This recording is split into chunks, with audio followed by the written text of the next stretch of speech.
بذار برات یه جوکی تعریف کنم، شاید حالا بعد عوض بشه بخندی. جوک؟ میدونی چرا درختان برای هم جوک نمیگن؟ چرا؟ چون از درختای بانمک چوبشون میسازن.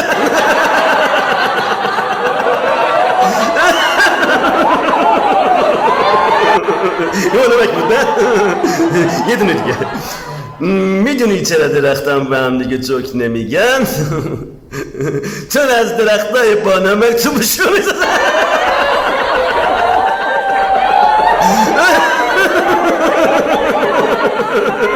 یه دونه دیگه. میدونی چرا درختان یه بار خندیدم دیگه، مگه به یه جوک چند بار میشه خندید؟